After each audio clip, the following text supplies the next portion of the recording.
Government यानी केंद्र सरकार। तो पहले अपन देखते हैं meaning and definition of government यानी सरकार का अर्थ और उसकी परिभाषा क्या होती है।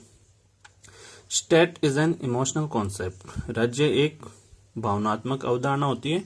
And the organisation which provides it a tangible form is known as government. And the organisation और एक ऐसी संस्था which provides it a tangible form और एक ऐसी संस्था जो कि इसको प्रतिबल रूप उपलब्ध करवाती है इज नोन एज गवर्नमेंट, उस संस्था को सरकार के नाम से जाना जाता है। In the words of Garner, तो गार्नर एक विद्वान थे और गार्नर ने गवर्नमेंट की डेफिनेशन दी है। तो गार्नर के शब्दों में government is such an agency और मशीन, सरकार एक इस प्रकार की संस्था या एक ऐसी मशीन है थ्रू विच जिसके द्वारा the states policies are determined, जिसके द्वारा जो राज्य की नीतियां हैं उनको निश्चित किया जाता है। And normal issues are regularised, और जो सामान्य मुद्दे होते हैं उनको नियंत्रित किया जाता है।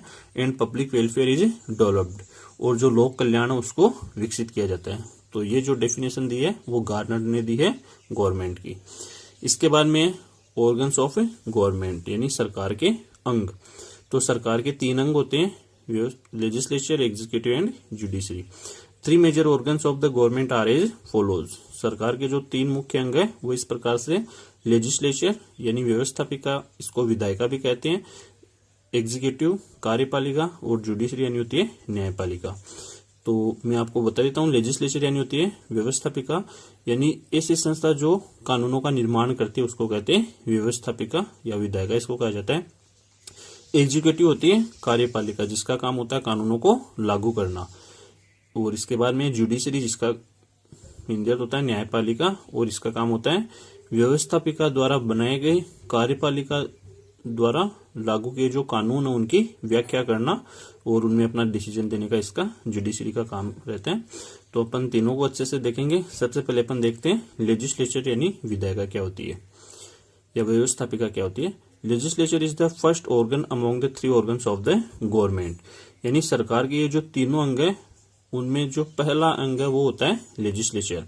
इन context to Indian governance system, और जो भारतीय प्रशासनिक जो व्यवस्था है उसके अनुसार the legislature has been formed on 2 level, कि जो लेजिस्लेचर है विधायिका उसको 2 स्तर पर बनाया गया है, federal legislature and state legislature. Federal legislature होती है संघीय व्यवस्थापिका और स्टेट लेजिस्लेचर होती है राज्य विधायिका या राज्य व्यवस्थापिका भी इसको अपन बोल सकते हैं। अपन देखेंगे federal legislature in India.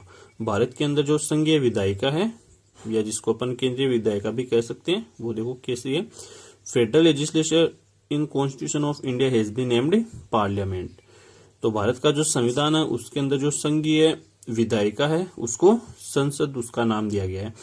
There are 3 organs of parliament, और संसद के 3 अंग होते हैं, प्रेसिडेंट राष्ट्रपति, लोकसभा और Rajya Sabha. President is the formal supreme head of the executive, यानी कि जो कार्यपालिका होती है, जो एग्जीक्यूटिव होती है उसका औपचारिक सर्वोच्च प्रमुख यानी फॉर्मल सुप्रीम हेड होता है राष्ट्रपति। एंड ही इज इंस्ट्रूमेंटल, और वह मददगार होता है in the field of formulating law, यानी कानूनों का निर्माण करने के क्षेत्र में वह एक प्रकार से मददगार होता है। Lok Sabha it is first house, इसको प्रथम सदन कहा जाता है, और लोअर हाउस और इसको निम्न सदन भी कहा जाता है, और पॉपुलर हाउस और इसको लोकप्रिय सदन भी कहा जाता है।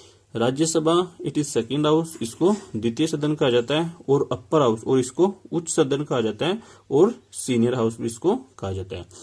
तो आपको ध्यान रखना है यहाँ पे अपन ने फेडरल लेजिस्लेचर में इसके 3 ऑर्गन्स देखे अपन ने, पार्लियामेंट के, प्रेसिडेंट, लोकसभा और राज्यसभा। नाम से ऐसे लग सकता है कि लोकसभा बड़ी होती होगी, राज्यसभा छोटी होती होगी, लेकिन ऐसा नहीं है। जो राज्यसभा है वो बड़ी होती है और जो लोकसभा है वो छोटी होती है। ये बड़ी और छोटी है वो आकार के या नंबर्स के अकॉर्डिंग नहीं है, ये इनके लेवल के हिसाब से, क्योंकि इनका जो अपन टर्म्स देखते हैं आगे चल के अपन इनका टर्म्स देखेंगे। तो जो राज्यसभा का जो टर्म्स होता है वो 6 साल, इसका जो राज्यसभा का जो टर्म्स होता है वो प्रत्येक 2 साल से ये चेंज होता रहता है, ठीक है ना, वो अपन आगे देखेंगे। और ये जो राज्यसभा होता है वो भंग भी नहीं होती, इसमें जो सदस्य होते हैं वो प्रत्येक 2 साल बाद में फिर वो सदस्य इसमें नहीं आ जाते हैं, ठीक है।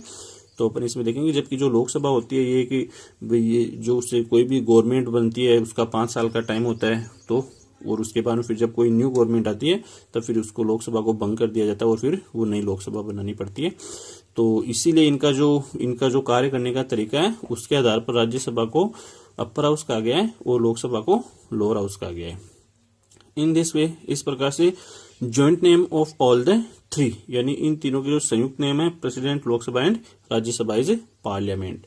तो संसद, राष्ट्रपति को, लोकसभा को और राज्यसभा को मिला के ही संसद कहा जाता है। ठीक है, इसके बाद में अपन देखते हैं organisation of formation of the Lok Sabha, यानी लोकसभा का जो संगठन है या इसका जो निर्माण होता है वो कैसे होता है। पहले इसमें अपन देखते हैं नंबर ऑफ मेंबर्स, यानी लोकसभा के जो सदस्यों की संख्या वो देखो क्या होती है।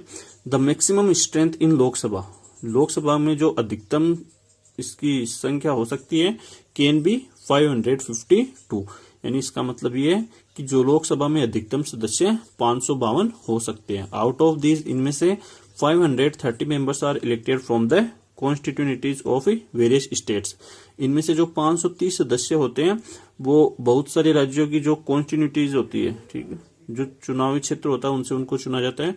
A maximum number of 20 members will be elected from the union territories, और जो केंद्र शासित प्रदेश है उनसे अधिकतम 20 सदस्यों को इनमें चुना जाता है। Maximum 2 members from Anglo Indian community will be nominated by the president, और इसमें अधिकतम जो 2 सदस्य हैं जो कि आंग्ल भारतीय समुदाय से होते हैं। एंग्लो इंडियन कम्युनिटी का मतलब होता है आंग्ल भारतीय समुदाय, तो उसमें से 2 सदस्यों को अधिकतम चुना जाता है और इनको नॉमिनेट किया जाता है। नॉमिनेट का मतलब होता है मनोनीत करना, यानी कि जो प्रेसिडेंट होता है वो इनको नॉमिनेट करता है और फिर वो इसमें सभा में होते हैं। 8% वर्तमान में strength in Lok Sabha is such as, और वर्तमान में जो लोकसभा की स्ट्रेंथ है ये इसकी जो सदस्यों की संख्या वो इस प्रकार से है 530, यानी इसमें जो 530 सदस्य है वो तो कहां से है, जो वेरियस स्टेट्स के जो कॉन्स्टिट्यूनिटीज है, ठीक है ना, चुनावी क्षेत्र या जिनको संवैधानिक क्षेत्र भी कहा जाता है, उनमें से 13 सदस्य कहां से, यूनियन टेरिटरीज से, और जो 2 सदस्य वो कहां से, वो प्रेसिडेंट के द्वारा नॉमिनेटेड किए हुए। तो टोटल वर्तमान में इसके 545 इसके सदस्य है। इसके बाद में राज्यसभा का अपन इलेक्शन देखते हैं, यानी इसका चुनाव जो होता है वो कैसे होता है, यानी लोकसभा का देख रहे अपन तो लोकसभा के जो सदस्यों का चुनाव है वो देखो कैसे होता है। Members of Lok Sabha are directly elected on the basis of universal adult franchise. Universal adult franchise आपने पीछे की क्लास में भी पढ़ा होगा, इसको बोलते हैं सार्वभौमिक वयस्क मताधिकार। तो सार्वभौमिक वयस्क मताधिकार के द्वारा जो लोकसभा के जो मेंबर्स होते हैं उनको डायरेक्ट रूप से चुना जाता है। नाउ इन इंडिया, और अब भारत में a person who is attend the age of 18 years is regarded as adult, और भारत में अभी वर्तमान में जिस व्यक्ति की उम्र 18 साल हो गई है उसको एडल्ट यानी उसको वयस्क माना जाता है, यानी 18 साल जिसकी एज हो गई है वो वोट दे सकता है। All the constituencies of the Lok Sabha now have single membership, और लोकसभा के जो जितने भी कॉन्स्टिट्यूनिटीज है, जितने भी जो संवैधानिक क्षेत्र है, अब उनमें एकल सदस्यता उसमें रखी गई है।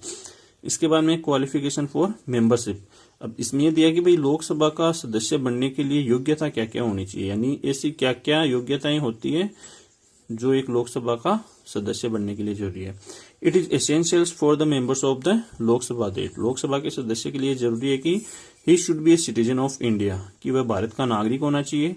Must have attend the age of 25 years, और उसकी उम्र 25 साल होनी चाहिए, यानी कि अगर उसकी उम्र 25 साल है तभी वह लोकसभा का सदस्य बन सकता है।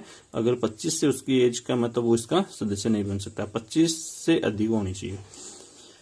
Should not hold a post of profit in the state, और वह राज्य में किसी भी लाभ के पद पे ना हो। लाभ के पद का मतलब है कि वह कोई भी ऐसी जॉब ना करता हो जो कि जिसके द्वारा गवर्नमेंट से उसको पैसा मिल रहा है।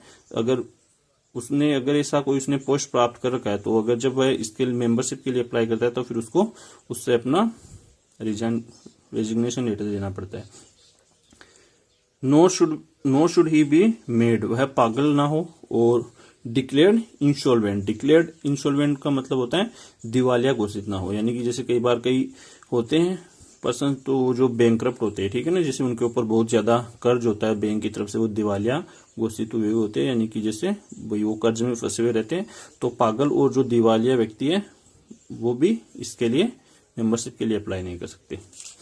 इसके बाद में अपन आगे देखते हैं टर्म का मतलब होता है कार्यकाल, यानी कि जो लोकसभा का कार्यकाल है वो कितना होता है। तो general term of Lok Sabha is 5 years. Lok Sabha का सामान्य रूप से कार्यकाल 5 साल के लिए होता है। मीटिंग यानी इसके जो अधिवेशन होते हैं, sessions meeting of the Lok Sabha are convened और पोस्टपोन्ड बाय द प्रेसिडेंट, यानी राष्ट्रपति के द्वारा जो लोकसभा की जो मीटिंग होती है उनको आयोजित किया जाता है और उसके द्वारा इनको स्थगित भी किया जा सकता है। Officers of the Lok Sabha, Lok Sabha के अधिकारी। Officers of the Lok Sabha are speaker और डेप्यूटी स्पीकर। जो लोकसभा के जो अधिकारी होते हैं जिनमें सबसे महत्वपूर्ण होता है स्पीकर, जिसको सभापति कहते हैं, और डेप्यूटी स्पीकर होता है उपसभापति, या इसको अध्यक्ष भी अपन बोल सकते हैं। एक तो होता है इसमें अध्यक्ष और एक होता है उपाध्यक्ष। फॉर्मेशन और ऑर्गेनाइजेशन ऑफ द राज्यसभा, तो ये अपन ने ऊपर अभी लोकसभा के बारे में अच्छे से पढ़ लिया। अब अपन पढ़ेंगे कि जो राज्यसभा होती है इसका निर्माण कैसे किया जाता है, या इसका राज्यसभा का संगठन देखो कैसा होता है। राज्यसभा इज द सेकेंड और upper house of Indian parliament. तो ये चीज अपन पहले देख चुके हैं कि जो भारतीय संसद है उसमें राज्यसभा को सेकेंड हाउस इसको कहा गया है, और इसको अपर हाउस यानी इसको उच्च सदन भी कहा गया है। और फर्स्ट है इसमें number of members and process of election. Number of members यानी इसके सदस्यों की संख्या, एंड प्रोसेस ऑफ इलेक्शन, और उन सदस्यों का चुनाव कैसे किया जाता है वो चीज इसमें बताई गई है। The maximum number of member of Rajya Sabha is 250। Rajya Sabha के सदस्यों की जो अधिकतम संख्या है वो है 250, but at present time it is 245। लेकिन वर्तमान में जो राज्यसभा के सदस्यों की संख्या है वो है 245 है। आउट ऑफ दीज, और इनमें से 12 members are nominated by the president, और इनमें से जो 12 सदस्य होते हैं उनको राष्ट्रपति के द्वारा मनोनीत किया जाता है। नॉमिनेट अपन ने पहले भी देखा, नॉमिनेट का मतलब होता है मनोनीत करना। और ये जो 12 सदस्य वो होते हैं, जैसे मान लो एजुकेशन हो गया, लिटरेचर हो गया, आर्ट हो गया, इसके अलावा साइंस हो गया, टेक्नोलॉजी हो गया, सोशल वर्क हो गया, ठीक है ना। तो इस प्रकार के जो अलग अलग क्षेत्र होते हैं उनमें से जो प्रेसिडेंट होता है वो 12 मेंबर्स को इसमें नॉमिनेट करता है। State legislature members are elected, और जो राज्य विधानसभा के जो प्रतिनिधि होते हैं, राज्य विधानसभा के जो सदस्य होते हैं, मेंबर्स होते हैं, उनको चुना जाता है through the process of single transferable vote using proportional representation by the members. तो इस सेंटेंस को आपको अच्छे से समझना है कि जो राज्य विधानसभा या राज्यसभा के जो सदस्य होते हैं तो उनको कहां से चुना जाता है, स्टेट लेजिस्लेचर मेंबर्स, यानी कि जो राज्य विधानसभा के जो सदस्य होते हैं उनको चुना जाता है थ्रू प्रोसेस ऑफ, उस प्रक्रिया के द्वारा, ऑफ सिंगल ट्रांसफरेबल वोट, यानी एकल संक्रमणीय जो मत प्रणाली होती है उसके द्वारा, using proportional representation by the members, यानी सदस्यों के द्वारा जो आनुपातिक प्रतिनिधित्व प्रणाली जो होती है चुनने की, उसके द्वारा एकल संक्रमणीय मत प्रणाली के द्वारा इनको सदस्यों को चुना जाता है। इसके बाद में क्वालिफिकेशन फॉर मेंबर्स, यानी राज्यसभा का सदस्य बनने के लिए योग्यताएं। तो ही should have qualification of membership of Lok Sabha, तो इसके लिए जरूरी है कि उसके पास में ही should have qualification of membership of Lok Sabha, की उसके पास में जो लोकसभा का सदस्य बनने की उसमें योग्यता होनी चाहिए, यानी या तो वह लोकसभा का सदस्य होना चाहिए या फिर उसको जब उसका चुनाव होता है तो उस समय उसको साबित करना पड़ता है कि वह लोकसभा का सदस्य है। तो यहीं से अपन को पता चलता है कि राज्यसभा इसलिए बड़ी होती है क्योंकि राज्यसभा के अंदर जो व्यक्ति होता है वो कहाँ से चुन के आता है, लोकसभा का से चुन के आता है, वो लोकसभा का ही सदस्य होता है जो कि राज्यसभा में जाता है। He should have attend the age of 30 years age, यहाँ पे अपन एज भी देख सकते हैं कि राज्यसभा का सदस्य बनने के लिए उसकी उम्र 30 या 30 से अधिक होनी चाहिए। टर्म है Rajya Sabha is a permanent house, ये मैंने आपको पहले बता दिया था कि जो लोकसभा है उसको टेम्परेरी हाउस कहा जाता है, ठीक है ना, क्योंकि लोकसभा कभी भी भंग हो सकती है। जैसे मान लो अगर सरकार गिर जाती है, गिरने का मतलब है कि जैसे मान लो सरकार अगर अपनी मेजोरिटी खो देती है तो फिर उसमें उस कंडीशन में जैसे नई गवर्नमेंट बनती है और वो नई लोकसभा बनाती है। जबकि राज्यसभा के बारे में ये है कि Rajya Sabha is a permanent house, ये एक प्रकार का स्थायी सदन होता है। The tenure of its member is 6 years, और इसके जो सदस्यों का जो कार्यकाल होता है वो 6 साल के लिए होता है। And 1/3 of its members retire after 2 years। और इसके जो 1/3 है, जो 1/3 मेंबर्स है इसके, वो प्रत्येक 2 साल के बाद में रिटायर हो जाते हैं। ठीक है, जैसे मान लो कोई राज्यसभा है और उसके अंदर टोटल 90 उसके जैसे 90 उसके सदस्य है, तो 1/3 का मतलब हो गया 30 सदस्य प्रत्येक 2 साल से रिटायर हो जाएंगे। और जब वो 2 साल से रिटायर होंगे तब उसकी जगह फिर नए 30 सदस्य और आ जाएंगे, और फिर वो, तो इस प्रकार से सीरीज चलती रहती है। Officers, 2 main officers of Rajya Sabha are, Rajya Sabha के 2 मुख्य अधिकारी होते हैं। एक तो होता है चेयरमैन और एक होता है डेप्यूटी चेयरमैन, यानी एक तो होता है इसका भी सभापति या इसको अपन अध्यक्ष भी बोल सकते हैं, और एक होता है उप सभापति या उपाध्यक्ष। Powers and function of the parliament, यानी पार्लियामेंट की शक्तियां और इसके कार्य। Indian parliament is supreme and full of power, भारतीय जो संसद है वो सर्वोच्च है और शक्ति से भरी हुई है। But it is not supreme and full of power, लेकिन ये इतनी सर्वोच्च नहीं है और ये इतनी शक्ति इसके पास में नहीं है like that of British parliament, यानी जितनी पावर ब्रिटिश संसद के पास में है उतनी पावर इंडियन पार्लियामेंट में नहीं है। ठीक है, या ये भी कह सकते हैं कि जितनी शक्ति ब्रिटिश संसद के पास में है उतनी शक्ति भारतीय संसद के पास में नहीं है। Certain limitations are there on supremacy of Indian parliament, और जो भारतीय संसद है उसकी जो सर्वोच्चता है उसके ऊपर कुछ ऐसी लिमिटेशंस, कुछ ऐसी निश्चित बाधाएं भी इसमें लगा रखी है। फर्स्ट है इसमें, जैसे पार्लियामेंट में फर्स्ट दे रखा है सुप्रीमेसी ऑफ द कॉन्स्टिट्यूशन, यानी कि संसद के अंदर जो संविधान है उसकी सर्वोच्चता है।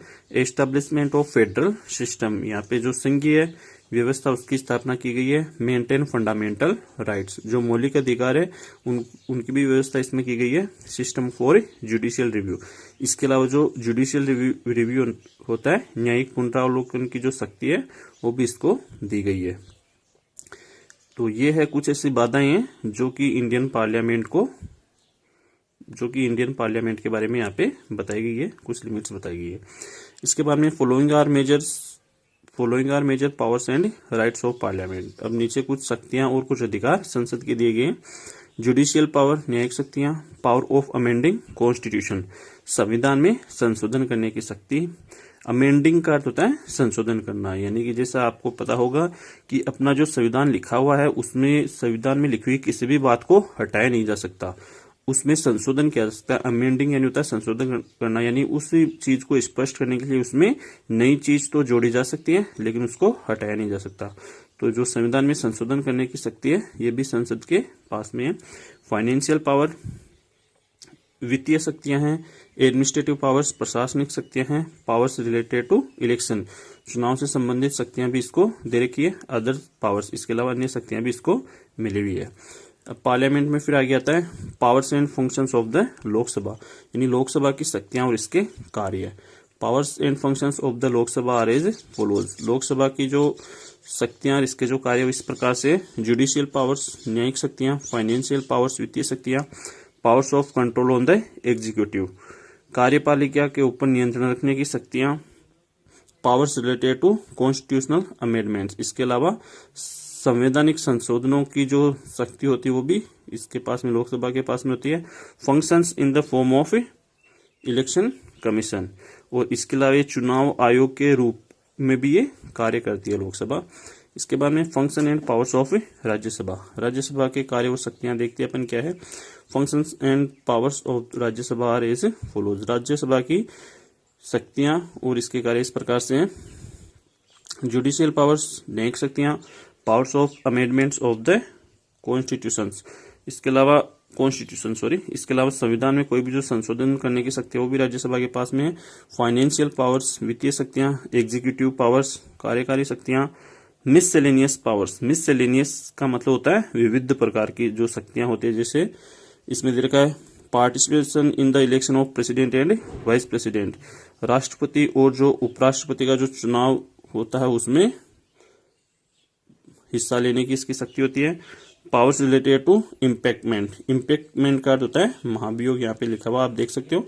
इम्पैक्टमेंट यानी होता है महाभियोग, और इसको अविश्वास प्रस्ताव भी कहा जाता है, यानी ये महाभियोग के द्वारा कोई भी जो प्रेसिडेंट या वाइस प्रेसिडेंट है उनको उसकी पोस्ट से हटाया जा सकता है। तो महाभियोग की शक्ति भी इसको राज्यसभा को दे रखी है। Powers related to removal of vice president, इसके अलावा उपराष्ट्रपति को हटाने की शक्ति भी इसके पास में है। पावर्स रिलेटेड टू इमरजेंसी, इसके अलावा आपातकाल की शक्तियां भी इसको दे रखी है।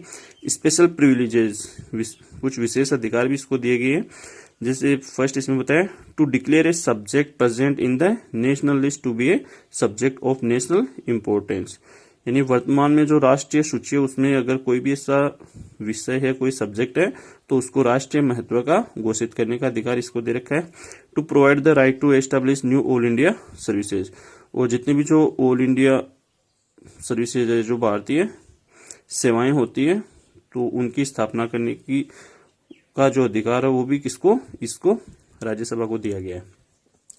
अब इसके बाद में अपन ने लेजिस्लेचर पढ़ लिया है, यानी अपन ने पढ़ा था कि गवर्नमेंट की स्टार्टिंग में अपन ने पढ़ा था गवर्नमेंट के 3 अंग होते हैं, लेजिस्लेचर, एग्जीक्यूटिव एंड जुडिशरी। तो उनमें से अब अपना लेजिस्लेचर कंप्लीट हो गया है। आज अपन पढ़ेंगे एग्जीक्यूटिव यानी कार्यपालिका।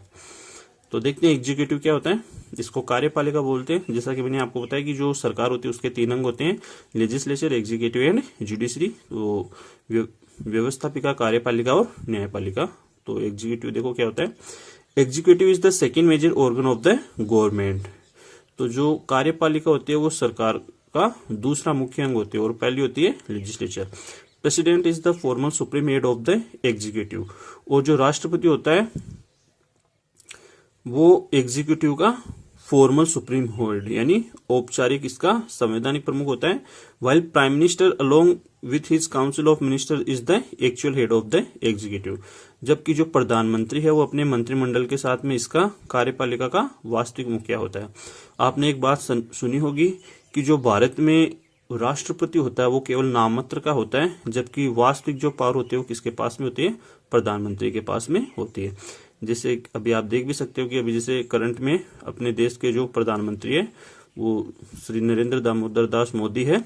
तो जो भी डिसीजन लेते हैं वो डायरेक्ट खुद लेते हैं, और सबसे ज्यादा जो पावर है वो भारत में प्रधानमंत्री के पास में होती है। ठीक है, तो इसीलिए एग्जीक्यूटिव में ऐसा बताया गया कि जो अपने इंडिया के अंदर जो रियल पावर है वो किसके पास में होती है, प्राइम मिनिस्टर के पास में होती है। ठीक है, इसीलिए इसको वास्तविक प्रमुख भी इसको बताया गया है, जबकि जो प्रेसिडेंट होता है उसको फॉर्मल हेड उसको इसका बताया गया है।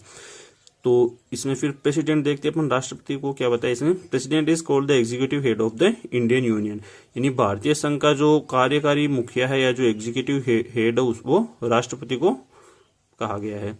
He is the constitutional head of the executive, और वो कार्यपालिका का संवैधानिक प्रमुख या संवैधानिक मुखिया भी होता है। क्वालिफिकेशन फॉर द प्रेसिडेंट, तो अब हम पढ़ेंगे कि जो राष्ट्रपति होता है, राष्ट्रपति बनने के लिए क्या क्या योग्यताएं होनी चाहिए। Following qualifications are required for a person who wants to be elected for the post of president, यानी ऐसा कोई भी व्यक्ति जिसको राष्ट्रपति पद के लिए चुना जाना है तो उसके लिए ये निम्नलिखित योग्यता यहाँ पे बताई गई है। He should be a citizen of India, वह भारत का नागरिक होना चाहिए। He should have attend the age of 35 years, और उसकी 35 साल की आयु उसने पूरी कर ली हो, यानी कि उसकी एज 35 साल या उससे अधिक होनी चाहिए। He should have the qualification to be elected as a member of the Lok Sabha, और उसके पास में योग्यता होनी चाहिए लोकसभा का एक सदस्य के रूप में वो चुनाव होना चाहिए। ठीक है, या उसको फिर जब चुनाव होते तब उसको साबित करना पड़ता है कि वह लोकसभा का सदस्य है। He should not hold any office of profit in the central government or state government or any local government, और वह किसी भी लाभ के पद पे ना हो, किसमें, केंद्र सरकार में, राज्य सरकार में, या कोई भी जो स्थानीय सरकार है उसमें वह किसी भी लाभ के पद पे ना हो। अगर वह किसी भी लाभ के पद पे या उसने जैसे कहीं भी वह अगर जैसे नौकरी कर रहा है तो उसको वहां से फिर रेजिग्नेशन लेटर देना पड़ता है, वहां पे सॉरी उसको उस नौकरी को छोड़ना पड़ता है, तो उसका फिर उसको वो जो भी उसका सबूत है उसको देना पड़ता है। इसके बाद में फिर अपन देखते हैं कि जो प्रेसिडेंट का जो इलेक्शन होता है यानी इसको कैसे चुना जाता है। तो प्रेसिडेंट का इलेक्शन अपन देखते हैं, इसका जो इलेक्शन बताएं इनडायरेक्ट इलेक्शन, यानी इसका जो चुनाव होता है वो अप्रत्यक्ष रूप से होता है। डायरेक्ट इलेक्शन क्या होता है, इनडायरेक्ट इलेक्शन क्या होता है, ये अपन पहले पढ़ चुके हैं। ठीक है, election of the president is held indirectly bye proportional voting method of electoral college, यानी जो इलेक्टोरल कॉलेज यानी जो निर्वाचन आयोग होता है उसके द्वारा प्रोपोर्शनल वोटिंग मेथड यानी आनुपातिक मत प्रणाली के द्वारा अप्रत्यक्ष रूप से इसका चुनाव किया जाता है। इन विच जिसके अंदर देखते इसमें कौन कौन आते हैं, elected member of both the houses of parliament, संसद के जो दोनों सदन है, कौन से दोनों सदन, जो लोकसभा और जो राज्यसभा, जो कि संसद के दो सदन है, इन दोनों के जो भी चुने हुए सदस्य वो इसमें आते हैं। Elected member of the state legislature, इसके अलावा जो राज्य विधानसभाओं के निर्वाचित सदस्य एंड यूनियन टेरिटरीज, इसके अलावा केंद्र शासित प्रदेशों के निर्वाचित सदस्य आर इंक्लूडेड, वो इसमें शामिल है। For obtaining succession in the election, और चुनाव में सफलता प्राप्त करने के लिए या राष्ट्रपति का चुनाव जीतने के लिए एक candidate has to get minimum quota essentially, एक जो भी इसका कैंडिडेट उम्मीदवार होता है राष्ट्रपति पद के लिए, इसको जो न्यूनतम जो कोटा होता है, ठीक है, जो न्यूनतम जो बहुमत होता है उसको हासिल करना होता है। टर्म एंड इम्पैक्टमेंट, इसके बाद में इसका कार्यकाल और इम्पैक्टमेंट यानी होता है महाभियोग। Term of president of India is 5 years, Bharat का जो राष्ट्रपति का कार्यकाल 5 साल के लिए होता है। And he can be remove from office through impeachment, और इसको महाभियोग की प्रक्रिया के द्वारा इसको इसकी पोस्ट से हटाया जा सकता है। इसके बाद में अभी अपन साथ में ही अपन देखेंगे rights, powers and function of the president, यानी एक जो प्रेसिडेंट होता है या राष्ट्रपति होता है उसके क्या क्या अधिकार होते हैं और उसके क्या क्या कार्य होते हैं। All the powers of the president can be divided into 2 parts broadly, यानी विस्तृत रूप से राष्ट्रपति की जितनी भी जो शक्तियां हैं इनको 2 हिस्सों में बांटा जा सकता है, normal powers and emergency powers, सामान्य शक्तियां और आपातकालीन शक्तियां। फर्स्ट नॉर्मल पावर्स यानी सामान्य शक्तियां, these are the normal powers of the president, ये राष्ट्रपति की सामान्य शक्तियां होती है। जैसे फर्स्ट इसमें बताया एग्जीक्यूटिव पावर्स यानी कार्यपालिका संबंधी शक्तियां, इनको प्रशासनिक शक्तियां भी कहा जाता है। जुडिशियल पावर्स न्यायिक शक्तियां, फाइनेंशियल पावर्स आर्थिक शक्तियां, लेजिस्लेटिव पावर्स विधायिका संबंधी शक्तियां, कानूनों का निर्माण करने संबंधी शक्तियां, स्टेट रिलेटेड पावर्स, इसके अलावा राज्यों से संबंधित शक्तियां इसमें होती है। इसके बाद में दे रखा है इमरजेंसी पावर्स यानी आपातकालीन शक्तियां। Emergency powers of the president, राष्ट्रपति की आपातकालीन शक्तियां देखते अपन। Declaration of emergency in case external invention, war और internal disturbance. Declaration of emergency यानी जो राष्ट्रपति होता है वो आपातकाल की घोषणा कर सकता है। कब कर सकता है? इन केस एक्सटर्नल इन्वेंशन, यानी जब भी कोई बाह्य आक्रमण होता है, यानी कोई दूसरा देश अपने देश के ऊपर हमला करता है, उस कंडीशन में राष्ट्रपति आपातकाल की घोषणा कर सकता है। वॉर युद्ध की स्थिति में, और इंटरनल डिस्टर्बेंस, या यदि कोई आंतरिक विद्रोह हो जाता है तो उस कंडीशन में भी जो राष्ट्रपति है वो इमरजेंसी की घोषणा कर सकता है। Declaration of emergency in case of constitutional breakdown in A state, और यदि राज्य में कोई संवैधानिक तंत्र विफल हो जाता है, ठीक है, कॉन्स्टिट्यूशनल ब्रेकडाउन हो जाता है, इसका मतलब होता है संवैधानिक तंत्र विफल हो जाता है, या जो भी एडमिनिस्ट्रेशन है अगर वो प्रशासन को बनाए रखने में असफल हो जाता है, तब वहां पे भी जो प्रेसिडेंट है वहां पे वो आपातकाल लगा सकता है। और थर्ड है इसमें डिक्लेरेशन ऑफ फाइनेंशियल इमरजेंसी, यानी इसको बोला जाता है आर्थिक जो वित्तीय आपातकाल इसको बोला जाता है, तो उसकी भी घोषणा राष्ट्रपति कर सकता है। यानी जब देश की आर्थिक हालत खराब हो जाती है तो उस कंडीशन में भी ये इमरजेंसी लगा सकता है। प्रेसिडेंट यानी उपराष्ट्रपति। तो there is a provision of the office of vice president in the Indian constitution, यानी भारतीय संविधान के अंदर जो उपराष्ट्रपति है उसका भी प्रावधान इसमें रखा गया है। यानी भारतीय संविधान के अनुसार जो भारत है उसका एक उपराष्ट्रपति होगा। इलेक्शन ऑफ वाइस प्रेसिडेंट, उपराष्ट्रपति का चुनाव। The vice president is elected, उपराष्ट्रपति को चुना जाता है in a joint session of both the houses of the parliament, यानी संसद के जो दोनों हाउस होते हैं, यानी लोकसभा और जो राज्यसभा होते हैं, इन दोनों का जो संयुक्त जो अधिवेशन होता है उसके माध्यम से इसको चुना जाता है। And this election is held, और ये जो चुनाव होता है वो आयोजित किया जाता है on the basis of proportional representation bye means of a single transferable vote through secret ballot. Secret ballot होता है गुप्त मतदान। तो गुप्त मतदान के माध्यम से जो एकल संक्रमणीय जो मत प्रणाली होती है और उसके अंदर जो अनुपातिक प्रतिनिधित्व की व्यवस्था होती है, जो जिसको बोलते हैं प्रोपोर्शनल रिप्रेजेंटेशन, तो उसके माध्यम से इसका चुनाव किया जाता है। Qualification for the post of vice president, अब उपराष्ट्रपति बनने के लिए क्या क्या योग्यता होती है वो इसमें बताई गई है। एसेंशियल क्वालिफिकेशंस इसके लिए जो जरूरी योग्यता है वो बताई गई है। A person should have for this post, यानी एक व्यक्ति जो भी इस पोस्ट को प्राप्त करता है तो उसके लिए ये जरूरी योग्यताएं बताई गई है। आर एज फॉलोज, और इस प्रकार से है। He should be a citizen of India, वह भारत का नागरिक होना चाहिए। He should be at least of 35 years of age, और उसकी उम्र कम से कम 33 साल होनी चाहिए। He should have all qualification of becoming member of Rajya Sabha, और उसके पास में राज्यसभा का सदस्य बनने के लिए उसके पास में जितनी भी जो क्वालिफिकेशन वो भी उसके पास में होनी चाहिए। इसके बाद में नेक्स्ट दे रखा है powers and function of vice president. तो अब अभी अपनी वाइस प्रेसिडेंट को कैसे चुना जाता है वो चीज अपन पढ़ चुके हैं, और अभी अपन देखेंगे powers and function of vice president, यानी उपराष्ट्रपति की शक्तियां और इसके कार्य। He is an ex officio of Rajya Sabha, यह राज्यसभा का पदेन सभापति यानी एक्स ऑफिशियो होता है। इन अब्सेंस ऑफ द प्रेसिडेंट, और राष्ट्रपति की अनुपस्थिति में ही होल्ड्स हिज ऑफिस, वह उसके कार्यालय को संभालता है। इसके बाद में अपन देखेंगे प्राइम मिनिस्टर, ये सबसे इंपॉर्टेंट है, ठीक है, क्योंकि अपने इंडिया में जो सबसे बड़ी पोस्ट है वो प्राइम मिनिस्टर की ही मानी जाती है। As per provisions section 74 of the Indian constitution, यानी भारतीय संविधान का जो अनुच्छेद 74 है, सेक्शन जो 74 है, उसके प्रावधानों के अनुसार provides for the post of the prime minister, यानी जो इंडियन कॉन्स्टिट्यूशन का जो सेक्शन 74 है वो जो प्रधानमंत्री का जो पद है उसको वो उपलब्ध करवाता है। Appointment of the prime minister, प्रधानमंत्री की नियुक्ति। The president of India makes an appointment of the leader of majority party और group of the Lok Sabha is the prime minister.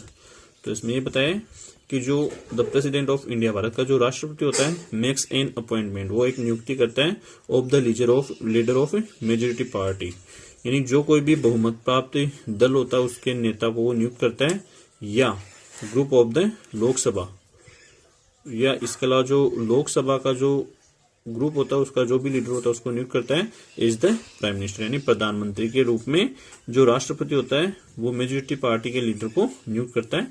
या ये भी बोल सकते हैं कि जो लोकसभा जो होती है तो उसका जो लीडर होता है उसको वो नियुक्त करता है। Prime minister can be member of either of the house, और जो प्रधानमंत्री है वो दोनों में से किसी भी सदन का सदस्य हो सकता है, यानी वो लोकसभा या राज्यसभा किसी का भी वो सदस्य हो सकता है। राइट्स, अधिकार, पावर्स, शक्तियां and function of the prime minister, प्रधानमंत्री के अधिकार और इसकी शक्तियां और इसके कार्य। Major functions powers and rights of the prime minister और एज फॉलोज, यानी प्रधानमंत्री के जो मुख्य कार्य, इसकी शक्तियां और जो इसके अधिकार है वो इस प्रकार से हैं। फर्स्ट इसमें बताया formation of the council of ministers, यानी ये जो काउंसिल ऑफ मिनिस्टर होता है मंत्रिमंडल, तो मंत्रिमंडल का भी ये निर्माण करता है। Division and change of portfolios of the ministers, इसके अलावा जो मंत्रियों का जो विभाग होता है, ठीक है ना, पोर्टफोलियोज का मतलब होता है छाया क्षेत्र, और इसको अपन विभाग भी बोल सकते हैं कि मंत्रियों का जो भी विभाग होता है उसका वो बंटवारा करता है, उसका डिवीजन करता है एंड चेंज, और उसको वो बदल भी सकता है। Directing the functioning of the council of ministers, और जो मंत्रिमंडल की जो कार्य प्रणाली है उसको भी ये निर्देशित करता है। कोऑर्डिनेशन, ये समन्वय स्थापित करता है between the various departments of the government, यानी जो सरकार के जो बहुत सारे विभाग होते हैं उनके बीच में भी ये समन्वय स्थापित करता है। लीडर ऑफ द लोकसभा, ये अपन जानते ही है, ये लोकसभा का नेता होता है। Establishing inter relationship between the president and the council of ministers, और ये राष्ट्रपति के बीच में और जो इसका मंत्रिमंडल होता है इनके बीच में जो आंतरिक संबंध होते हैं, इंटर रिलेशनशिप जो इनके बीच में होते हैं उनको भी ये स्थापित करता है। Making appointments for various posts, और ये जो बहुत सारे जो पोस्ट होते हैं उनके लिए भी नियुक्ति करता है। डिस्ट्रीब्यूशन एंड गिविंग पोर्टफोलियोज, इसके अलावा ये जो वितरित करता है और जो पोर्टफोलियोज है उसको ये देता है, जो विभाग होता है उनको ये बांटने का काम भी करता है और विभागों को देने का काम भी करता है। Representation of India at international level, और ये अंतर्राष्ट्रीय स्तर पर भारत का प्रतिनिधित्व करता है। Main speaker of the government, ये सरकार का मुख्य अधिकारी होता है या इसको वक्ता भी बोल सकते हैं। हाईएस्ट लीडर, और ये सबसे इंपॉर्टेंट है, ये सर्वोच्च नेता होता है इन रूलर ऑफ द कंट्री, और ये एक देश का शासक होता है। तो ये अपन ने पढ़ा है प्रधानमंत्री के बारे में। अब अपन पढ़ेंगे काउंसिल ऑफ मिनिस्टर, ठीक है, यानी प्रधानमंत्री जब चुनकर आता है, ठीक है, यानी जब वो व्यक्ति प्रधानमंत्री, कोई भी व्यक्ति जब देश का प्रधानमंत्री बन जाता है तो उसको देश को चलाने के लिए उसका जो एक प्रकार से वो जो मंत्रिमंडल है उसका वो निर्माण करता है, और उसके अंदर फिर वो अपने अकॉर्डिंग वो उन लोगों को उसमें चुनता है और उनको जितने भी जो डिपार्टमेंट होते हैं उनको सौंपता है, क्योंकि अब वो जिस भी दल से चुन के आया है तो फिर उसमें वो जो भी उसको अच्छे लोग लगते हैं वो उसी के अकॉर्डिंग उनको उसमें रखता है। काउंसिल ऑफ मिनिस्टर्स देखते हैं अपन, मंत्रिमंडल। All the powers of the legislative are vested with the president by the Indian constitution. तो all the powers of the legislative यानी व्यवस्थापिका या विधायिका की जो जितनी भी शक्तियां होती है, आर वेस्टेड वो निहित होती है with the president by the Indian constitution, यानी भारत के संविधान के द्वारा जो राष्ट्रपति होता है उसको जितनी भी जो लेजिस्लेटिव पावर्स है उसको दी गई है। Council of ministers headed by the prime minister, और जो मंत्रिमंडल होता है जिसका नेतृत्व प्रधानमंत्री के द्वारा किया जाता है, इस देयर वो वहां पे होता है to help and guide the president, यानी कि मंत्रिमंडल जो होता है वो प्रेसिडेंट का सहायता करने के लिए और उसको गाइड करने के लिए ही वहां पे होते हैं। हाउएवर, हालांकि इन एक्चुअल फॉर्म वास्तविक रूप में the entire power of administration of the parliament, हालांकि वास्तविक रूप में संसद की जो प्रशासन की जितनी भी जो समस्त शक्तियां हैं vest in the hands of the council of minister, वो मंत्रिमंडल के हाथों में ही रहती है। इसको अपन ऐसे समझ सकते हैं, जैसे मैंने आपको पहले भी बताया कि जो भारत का राष्ट्रपति होता है वो केवल फॉर्मल हेड होता है, जबकि रियल पावर्स किसके पास में होती है, प्रधानमंत्री के पास में होती है। अब जैसा कि आपको पता है कि जो प्रधानमंत्री होता है वो अकेला तो पूरे देश को चला नहीं सकता, तो वो फिर क्या करता है कि वो अपनी पावर्स को किस में बांट देता है, काउंसिल ऑफ मिनिस्टर्स में बांट देता है।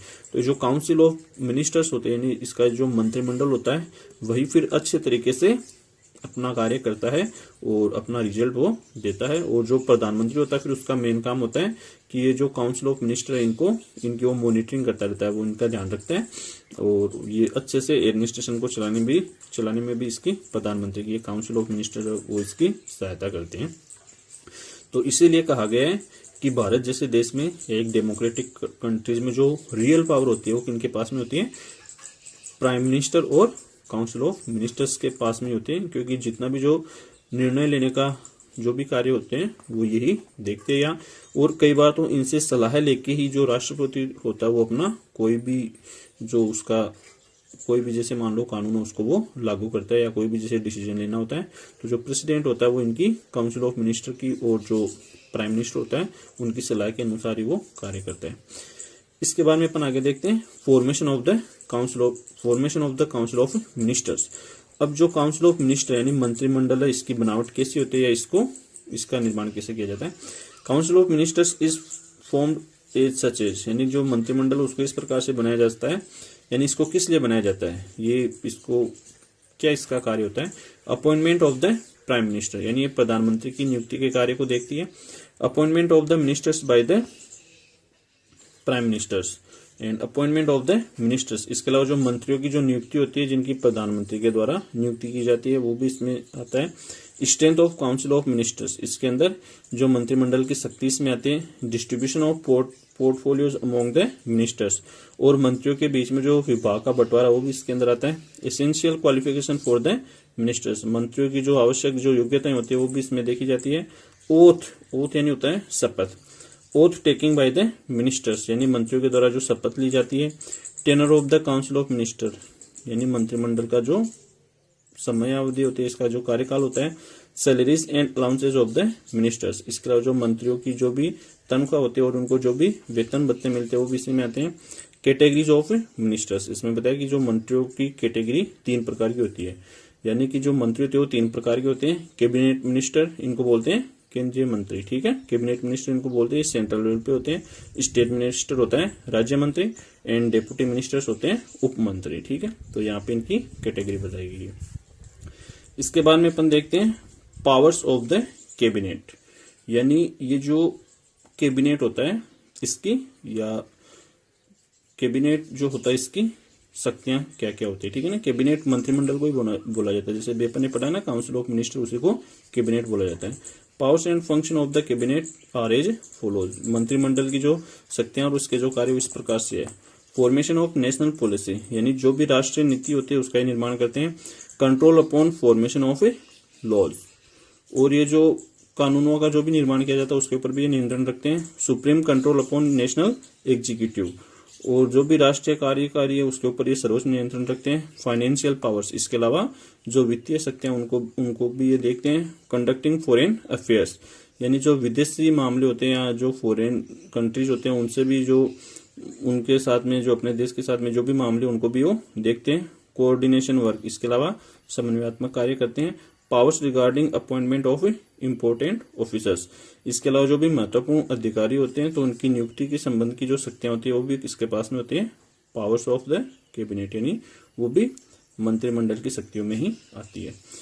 रोल ऑफ ओपोजिशन, ओपोजिशन यानी होता है विपक्ष।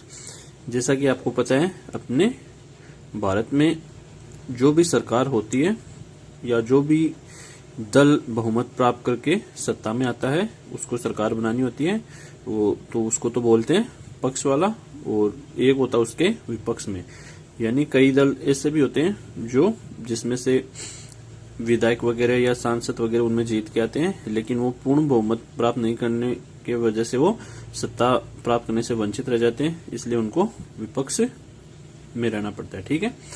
तो रोल ऑफ ओपोजिशन, यानी जो गवर्नमेंट होते हैं उसके अंदर विपक्ष का क्या उसकी भूमिका रहती है। Opposition controls and influences the government with the following sources. Opposition यानी जो विपक्ष होता है controls and influences the government, वह सरकार के ऊपर नियंत्रण रखता है और उसके ऊपर अपना प्रभाव रखता है।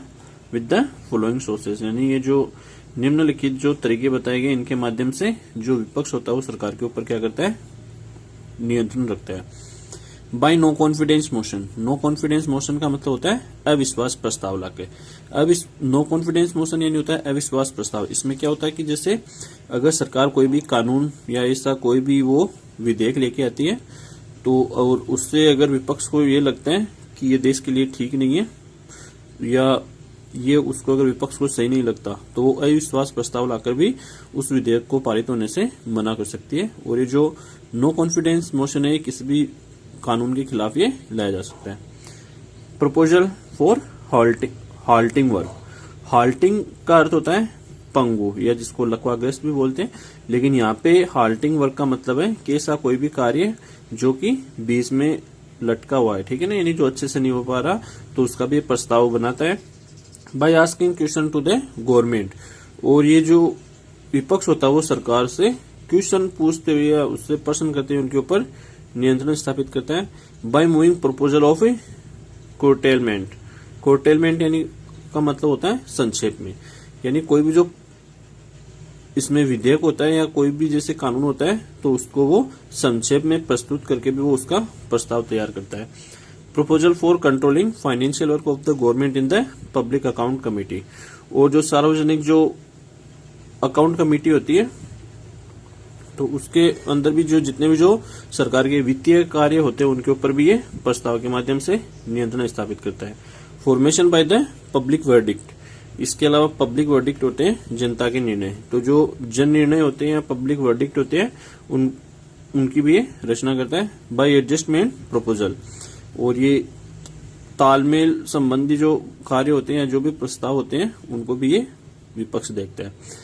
इसके बाद में अपना नेक्स्ट पॉइंट है जुडिशरी। जैसे अब ये अपना चैप्टर चल रहा है सेंट्रल गवर्नमेंट, और इसमें मैंने आपको स्टार्टिंग में बताया था कि जो गवर्नमेंट होती है इंडियन गवर्नमेंट उसमें शासन के 3 अंग बताए गए, लेजिस्लेचर, एग्जीक्यूटिव एंड जुडिशरी। तो अब अपना लेजिस्लेचर और एग्जीक्यूटिव का टॉपिक कंप्लीट हो गया। आज का अपना जो टॉपिक है वो लास्ट वाला है जुडिशरी। जुडिशरी यानी होता है न्यायपालिका। Third organ of the government is judiciary, सरकार का जो तीसरा अंग है वो है न्यायपालिका। इसके अंदर स्पष्ट दे रखा है, necessity and importance of the supreme court, यानी सर्वोच्च न्यायालय की आवश्यकता और इसका महत्व अपन इसमें देखेंगे। गार्जियन ऑफ द कॉन्स्टिट्यूशन, यानी जो सुप्रीम कोर्ट होता है वो संविधान का संरक्षक होता है। Provision of protection of federal government, और ये जो संघीय सरकार की रक्षा का प्रावधान भी ये देखता है। प्रोटेक्शन ऑफ फंडामेंटल राइट्स, और जो मौलिक अधिकार है उनकी भी ये रक्षा करता है। इसके बाद में formation of the supreme court, यानी सुप्रीम कोर्ट का निर्माण देखते अपन कैसे होता है। Formation of the supreme court in India can be made like this, Bharat के अंदर जो सर्वोच्च न्यायालय उसका निर्माण निम्न प्रकार से किया जा सकता है। फर्स्ट है नंबर ऑफ जजेज, यानी जजों की संख्या 8%, वर्तमान में स्ट्रेंथ ऑफ जजेज is 31 including the chief justice. तो इसमें सुप्रीम कोर्ट के जो जज होते हैं जिनको न्यायाधीश कहा जाता है, तो वर्तमान में इनकी संख्या है 31 है, और इसमें चीफ जस्टिस यानी मुख्य न्यायाधीश भी शामिल है। तो अपन ये भी बोल सकते हैं कि सुप्रीम कोर्ट में 30 तो अन्य जज होते हैं और एक मुख्य जज होता है।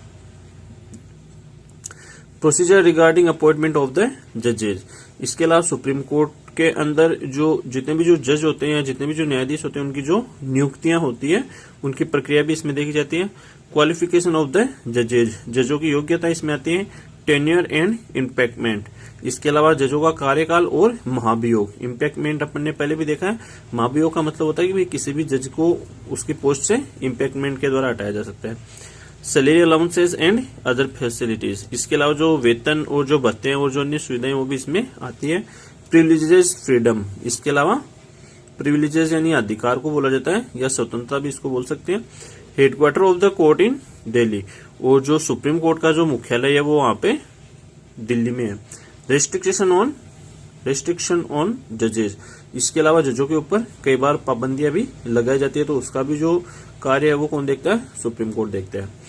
इसके बाद में jurisdiction powers and function of the supreme court, अब जो सर्वोच्च न्यायालय है उसके जो ज्यूरिसडिक्शन यानी होता है कानूनी अधिकार इनको बोला जाता है, इसकी जो शक्तियां हैं वो इसके कार्य है वो अपन इसमें देखेंगे। Supreme court in India is clarified as follows, Bharat के अंदर जो सुप्रीम कोर्ट है इसको निम्न प्रकार से समझाया जा सकता है। फर्स्ट है ओरिजिनल ज्यूरिसडिक्शन और सेकंड है अपीलेट ज्यूरिसडिक्शन। एक तो होता है ओरिजिनल ज्यूरिसडिक्शन जिसको बोलते हैं वास्तविक न्यायाधिकार, और सेकंड बताया अपीलेट ज्यूरिसडिक्शन जिसको बोलते हैं पुनर्विचार न्यायाधिकार। फर्स्ट है ओरिजिनल ज्यूरिसडिक्शन यानी वास्तविक कानूनी अधिकार भी बोल सकते हैं, इनको न्यायाधिकार भी बोल सकते हैं। Original jurisdiction of the supreme court can be divided into the following two categories, यानी सुप्रीम कोर्ट का जो ओरिजिनल ज्यूरिसडिक्शन है उसको दो इस कैटेगरीज में बांटा जा सकता है। एक तो होता है ओरिजिनल सिंगल ज्यूरिसडिक्शन, एक तो होता है वास्तविक एकल न्यायाधिकार, और एक होता है ओरिजिनल कॉन्करेंट ज्यूरिसडिक्शन जिसको बोलते हैं वास्तविक समवर्ती न्यायाधिकार। कंकरेंट का मतलब होता है समवर्ती, समवर्ती का मतलब होता है कि इसके अंदर दोनों प्रकार के, दो या दो से अधिक जितने भी प्रकार के मामले होते हैं वो अपन इसमें देख सकते हैं। इसके बाद में जो सुप्रीम कोर्ट की जो दूसरी पावर होती है वो यहाँ पे बताइए अपीलेट ज्यूरिसडिक्शन, इसको अपीलीय न्यायाधिकार भी इसको कहा जाता है, और इसको पुनर्विचार न्यायाधिकार क्षेत्र भी इसको कहा जाता है। ठीक है, अपील करना, जैसे आप देख सकते हो अपील करना। पुनर्विचार का मतलब होता है कि जैसे कोई भी जैसे कानून है या कोई भी जो डिसीजन होता है तो उसके ऊपर जो सुप्रीम कोर्ट है उसको उसके ऊपर फिर से डिस्कशन कर सकता है, वो उसको बोलते हैं appellate jurisdiction. It can be further divided into 4 categories, और ये जो अपीलेट ज्यूरिसडिक्शन है इसको भी आगे 4 हिस्सों में इसको बांटा जा सकता है। कॉन्स्टिट्यूशनल, संवैधानिक, सिविल, नागरिक, क्रिमिनल, आपराधिक और स्पेसिफिक यानी विशेष महत्व वाले। Power to give special order for appeal, और अपील के लिए या पुनर्विचार के लिए जो विशेष आदेश देने की व्यवस्था वो भी सुप्रीम कोर्ट को दी हुई है। एडवाइजरी ज्यूरिसडिक्शन, इसके अलावा जो सलाहात्मक जो न्यायाधिकरण वो भी इसको दिया गया है। Court of record, supreme court को कोर्ट ऑफ रिकॉर्ड भी कहा जाता है। And guardian of fundamental rights, ये अपन पहले देख चुके हैं कि जो सुप्रीम कोर्ट होता है वो मौलिक अधिकारों का संरक्षक होता है। गार्जियन ऑफ द कॉन्स्टिट्यूशन, और ये संविधान का भी संरक्षक होता है। पावर ऑफ जुडिशियल रिव्यू, और इसके साथ ही साथ सुप्रीम कोर्ट के पास में जुडिशियल रिव्यू की भी पावर होती है। जुडिशियल रिव्यू का मतलब होता है न्यायिक पुनरावलोकन। इसका मतलब है कि अगर किसी भी सेशन कोर्ट ने या डिस्ट्रिक्ट कोर्ट ने या अपन बोल सकते हैं हाई कोर्ट ने अगर ऐसा कोई भी डिसीजन दिया गया है तो उसको ऊपर जो सुप्रीम कोर्ट है वो उसके उस डिसीजन को भी रख सकता है, या फिर वो उसके ऊपर उसको यानी कि फिर से पढ़ के वो अपना उसका रिव्यू करके उसके ऊपर वो अपना खुद का जो भी डिसीजन होता है वो भी ये दे सकता है। तो इसीलिए कहा गया कि अपने देश में सबसे बड़ी जो न्याय की संस्था है उसका नाम है सुप्रीम कोर्ट, और फिर सुप्रीम कोर्ट के बाद में आता है हाई कोर्ट, और हाई कोर्ट के बाद में आता है सेशन कोर्ट या जिसको अपन डिस्ट्रिक्ट कोर्ट भी बोलते हैं, और उसके बाद में आता है सब मजिस्ट्रेट कोर्ट, जो अधीनस्थ न्यायालय होते हैं उनको बोला जाता है। तो आज के लिए इतना ही, इसी के साथ अपना चैप्टर एंड होता है।